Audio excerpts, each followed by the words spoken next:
So I thought, you know, when I heard Chappie and everything, that, oh, another robot movie. Mm-hmm.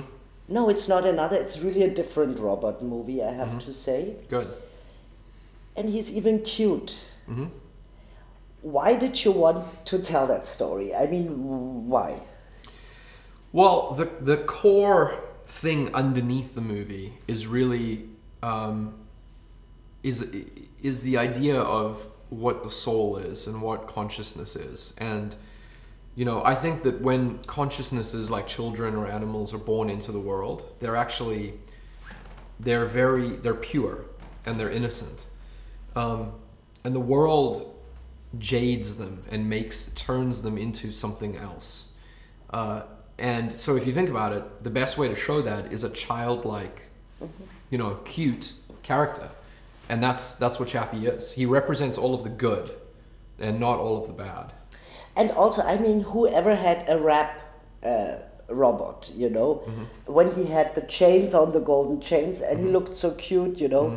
And also, you know, the villains, they're not really, you know, I have to say, I know it's a rap band called The Answer. Is that called The Answer? Yeah, that's right. Yeah. You like them.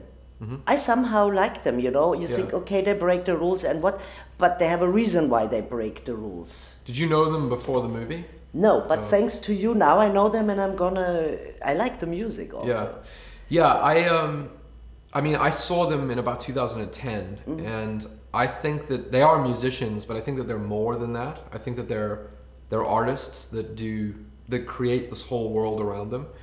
And I felt like they were very creative, and I felt like I wanted that whole thing of the two of them in a movie that I was directing. I thought it was a very interesting casting choice to have something that alien to film.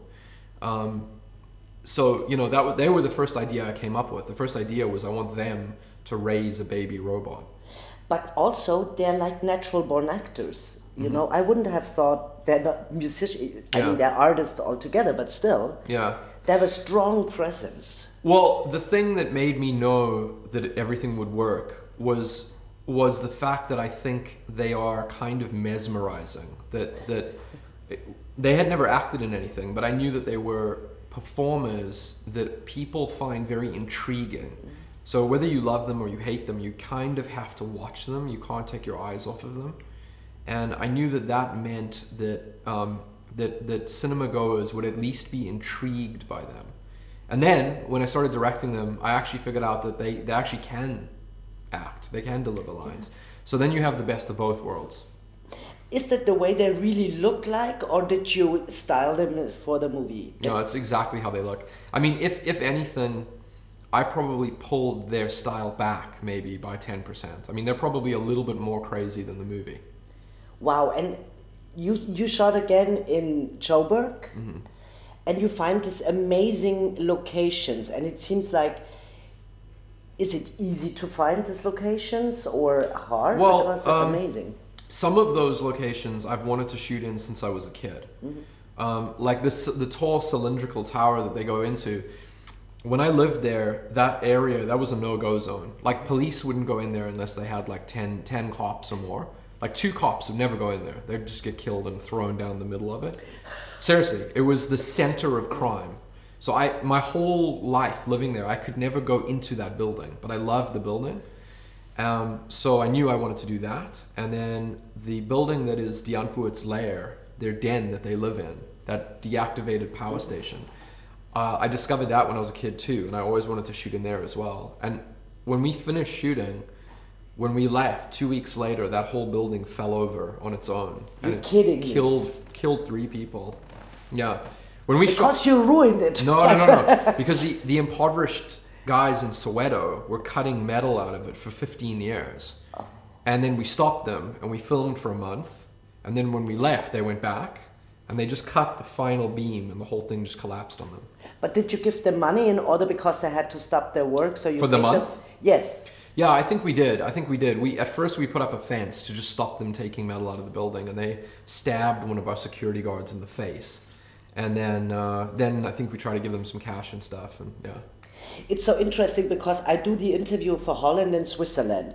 And when I came out of the movie, I thought, Oh, maybe Neill was once in Switzerland. That's the contrast program to Johannesburg, you know, to south Well, like parts the of perfect opposite, you mean? Yes. Yeah, it probably is the perfect opposite. You've been in Switzerland? No. No. No. Okay. Where do you live now? Are you still in South Africa or you moved to LA? Vancouver. Oh, Vancouver. Yeah, Canada.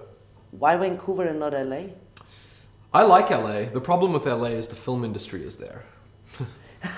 So then you're just around like, you know, like it's just bad news. But no, I have younger brothers and sisters and they moved, my mom moved them from Johannesburg when I was 18. So I went with them to Vancouver. And then I thought I was gonna go to California, but then I didn't need to go, so. But you still have this big love for South Africa, right? Because you always film there. Yeah, yeah. South Africa is just a place that is, I mean, I think if you grow up there, you can never get rid of it. It'll never leave you, you know, because it's just a bizarre city and it's the country has such a crazy history that it forms you, I think, as a person. And it's a homage to it also. It's what? A homage, like Oh a yeah, homage. right. Yeah. It is an homage, but it's also, I also, as much as I love it, I also don't like it. I mean, I think Johannesburg is disgusting. So, you know, it's a love-hate thing. It's like, I love it because you're walking on the edge of a knife, but I hate it because the knife may just like hit you in the jugular one day.